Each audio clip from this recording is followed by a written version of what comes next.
I have a working theory that Pete Hegseth actually wants to get fired. I honestly think he is trying to get the boot, just so he can go back to his true passion, drinking every single night. I am joking, but honestly, at this point, I am not sure I am. The only hole in that theory is the fact that Pete Hegseth has probably been drinking this entire time, considering his tenure as Secretary of Defense has been scandal after scandal, screw-up after screw-up, and leak after leak. But this time, Pete Hegseth wasn't just creating chaos with a leak. He was creating it with a straight-up, insane admission and an attack on Stephen Miller to his wife's face. It was a meltdown of epic proportions that we are going to get into. But before we do, I want to start with the latest hot water Hegseth is in, because the news just keeps breaking, and it is bad for Pete. That ends in the letter Y. It is another scandal day engulfing Donald Trump's Secretary of Defense, Pete Hegseth. Or at least that's what it feels like this week, but hey, it's only Wednesday. On Monday, Hegseth, with the help of White House Press Secretary Caroline Leavitt, attempted to throw Admiral Frank Bradley under the bus, saying he's the individual responsible for the highly controversial double-tap boat strikes in the Caribbean on September 2nd, which lawmakers on both sides of the aisle and lawyers and experts believe may have constituted a war crime. Yesterday, Pete Hegseth at Donald Trump's cabinet meeting seemed to endeavor to further embarrass himself, with Hegseth claiming, hey, I wasn't even in the room for that second boat strike, which was not exactly the impression he left with his former colleagues at Fox News when he went on their airwaves the day after the strike. It seems like every day that ends in Y is another scandal day for Pete Hegseth. First, with the help of the White House press secretary, he attempted to throw Admiral Frank Bradley under the bus for those highly controversial double-tap boat strikes, claiming the admiral was the one responsible for what experts believe may constitute a war crime. But yesterday, Pete Hegseth seemed to endeavor to further embarrass himself. He went on Fox News claiming they knew exactly who was on that boat, contradicting his own defense. And if that wasn't enough, we have the Signalgate scandal, a massive national security breach where they shared war plans on a non-secure app, leading to a damning Inspector General report that is about to drop. That was definitely not artificial intelligence. I watched it live. We knew exactly who was in that boat. We knew exactly what they were doing, and we knew exactly who they represented. And that was Tren de Aragua, a narco-terrorist organization designated by the United States, trying to poison our country with illicit drugs. To today, almost a full circle moment for Pete Hegseth and the Trump White House. The initial massive scandal, which embarrassed the country and Donald Trump and his national security team, Signalgate.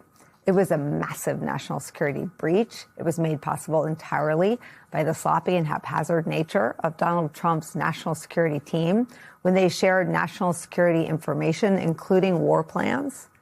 And then former National Security Advisor Michael Waltz accidentally added Jeffrey Goldberg, a journalist from The Atlantic, to that group chat on Signal. A damning new report is being released from the Pentagon's Inspector General. That is the top watchdog at the building that Hegseth is in charge of running. That report says that Pete Hegseth shared information in that Signal chat, information that put mission operations and servicemen and women at risk about a pending military operation in Yemen that took place in March of this year.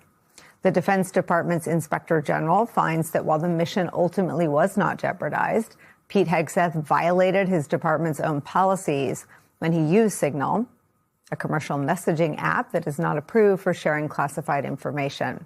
The Inspector General's report, scheduled to be published on Thursday, was described to The Atlantic by numerous U.S. officials familiar with its findings.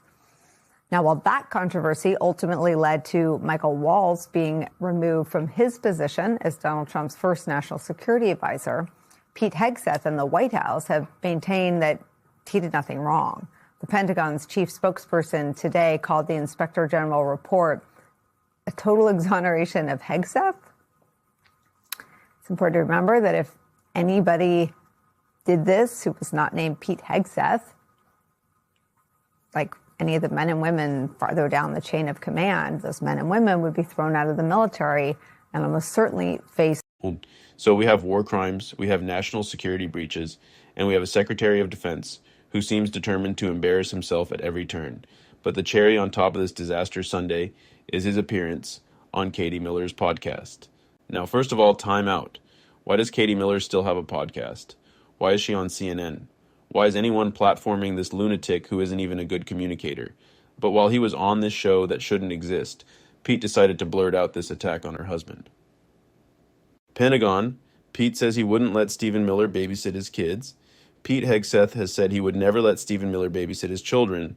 An awkward comment made even more cringeworthy by who he said it to, Miller's wife. The Secretary of Defense made the comments on the Katie Miller podcast when she asked him, "Who would you trust to babysit your kids?" clarifying that it had to be another member of the cabinet. Instead of immediately saying who he would trust, Hegseth opted to point out who in the cabinet and wider Trump world he wouldn't trust. "I mean, not your husband or Marco," Hegseth responded, referring to White House Deputy Chief of Staff Stephen Miller and Secretary of State Marco Rubio. Miller is not a member of the Trump cabinet. That idiotic comment by Pete Hegseth reveals so much to me. First of all, Stephen Miller isn't even in the cabinet, so the fact that Pete refers to him as if he is shows the type of involvement Miller has in the day-to-day chaos of the White House. But I also think it is funny that the people closest to Donald Trump are at each other's throats. My theory? Pete is furious with Stephen Miller and Marco Rubio because he has been largely cut out of the negotiations between Russia and Ukraine. He has been boxed out because he is such a drunk idiot that Donald Trump doesn't even want him involved in ending a war he promised would already be over. So Pete just blurts out that he hates Stephen Miller. Why else would you say that? It's not charming to tell a woman her husband sucks and would be a bad father. It's not a funny haha moment. Pete Hegseth is just a monumental idiot. And may we return to the fact that Katie Miller shouldn't have a podcast. I think our channel gets about 1 million times the views she does. Seriously, I think last month we hit 70 million views thanks to you guys, and if you look at her videos, it's like 100 views. So we are definitely outperforming her on the charts. But this is embarrassing. Not just for Katie Miller, but the Hegseth of it all. And I am obviously not the only one who agrees, because Ruben Gallego absolutely ripped him apart. Need the Inspector General's report to tell me and to tell the country what Secretary of Defense Hegseth did was dangerous and put his men in danger. It's not that hard to figure out. Well, if you're sharing time, location, ordnance, and potential targets, where are the particular trajectories that some of these planes could be coming from, and the timing.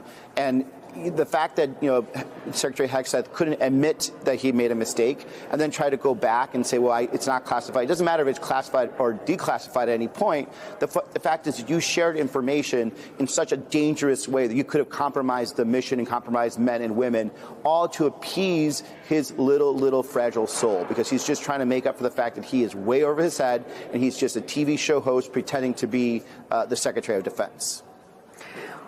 When you see this IG report findings start to seep out, the full report will be released on Thursday, and you see the White House for at least the 3 days that we've all lived through together of this week, very publicly and rather brazenly blaming Admiral Bradley for the strike that is under scrutiny.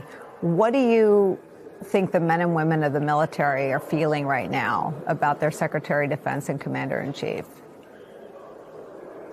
Well, the men and women of the military, the professionals that we so rely on, Democrats, Republicans, Independents, and I have heard that they are just not exactly trusting the leadership of this man. They think that he is a joke and that he's effectively using our military to help him and help in whatever goal he has. And, we were very clear, and you've seen the story change this whole week, but many of us that serve the military said what they did off the coast of Venezuela was an illegal act. You should not double tap. That's what we call in the military. People that are no longer in combat, no longer eluding, and the fact that he first bragged about it but then backed off from it and now throwing someone else on the bus shows you that this man is not ready for the job. He's not ready to be Secretary of Defense, and he is potentially putting our national defense at danger.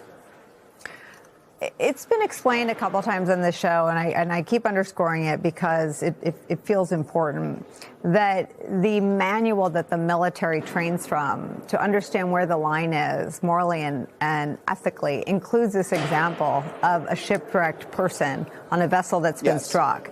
As that is an example, that is not an example, that is the example of where the line lies. And that once someone is shipwrecked, they're rendered defenseless, and so they must be rescued.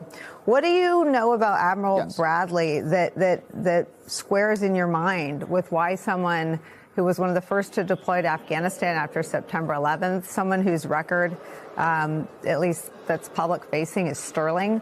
How do you think someone with that much experience goes on to violate the exact example that's in the military's own war manual in terms of the thing that you don't do?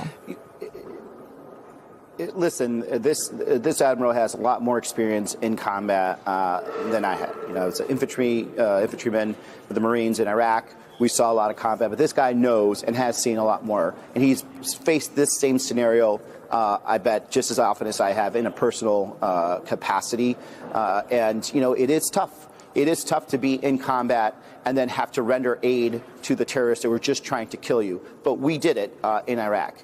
And whatever happened, whatever these men and women that were in these boats, whether they were narcos, whether they were cartels, or whether they were fishermen, the reason you stop after they are no longer eluding you, after they are no longer a threat, is to give it a time and an assessment for, number one, to actually take in information. Maybe we now... When you appoint a Fox News cabinet, you're going to get Fox News results. And while they might be often entertaining to Donald Trump and Donald Trump alone, it puts the rest of us in danger. As Fox knows from lying about the 2020 election, it cost you a ton of money and legal trouble. That is what Donald Trump and this administration are facing down. They will continue to face it as we continue to call them out every single day on this show. If you made it to the end, leave a like and subscribe. Keep on fighting. Don't let them silence you. Until next time.